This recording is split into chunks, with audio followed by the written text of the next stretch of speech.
Bible में देखते हैं, बाइबल के जितने भी वचन हैं वो प्रोफेसी है। वो क्या है? प्रोफेसी है।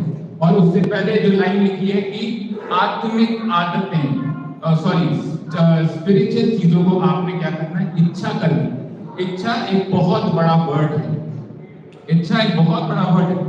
मेरी इच्छा है कि मैं नया घर खरीदूं, मेरी इच्छा है कि मैं यहाँ चला जाऊं, वहां चला जाऊं। जब आप डिजायर वर्ड अपने अंदर रखते हैं, इच्छा, मेरी इच्छा है, आप उसके लिए क्या कुछ नहीं करते, बहुत कुछ करते हैं।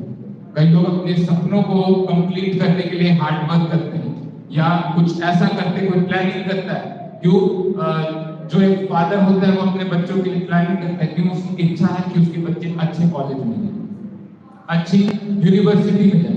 तो वो उसके लिए क्या करेगा? सेविंग करेगा या वो अच्छे कॉन्टैक्ट बना के रखेगा। वो कुछ ना कुछ तो करेगा कि उसकी इच्छा रियलिटी में बदले। समझ में आ रही है कि लोगों को बात? आगे लेंगे।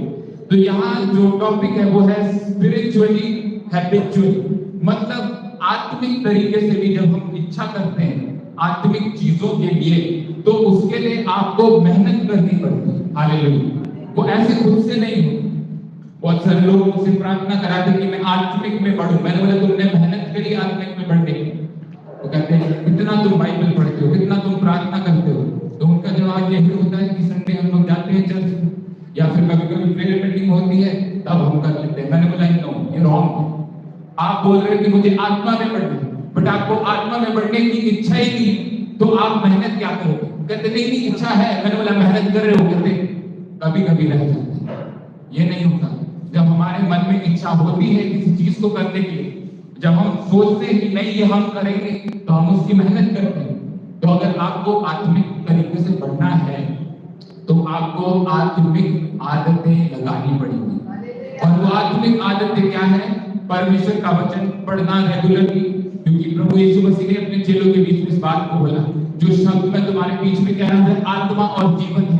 तो जो बाइबल है वो अब शारीरिक नहीं है। हालेलुया। सबको बात समझ में आ रही? बाइबल शारीरिक नहीं है। यीशु मसीह ने बोल दिया कि जो मैं शब्द तुम्हारे बीच में कह रहा हूं वो आत्मा है और जीवन है। तो अब ये शारीरिक नहीं है। अब ये कोई वर्ल्डली बुक नहीं है कि मन किया, पढ़ लिया, नहीं किया ना पढ़ा। हालेलुया। समझ में आ रही सबको बात? अब ये एक आत्मिक बुक है, जो कि आत्मिक इच्छा कर रहे हो आप, तो आपको आत्मिक किताब भी पढ़नी पड़ेगी। हालेलुया।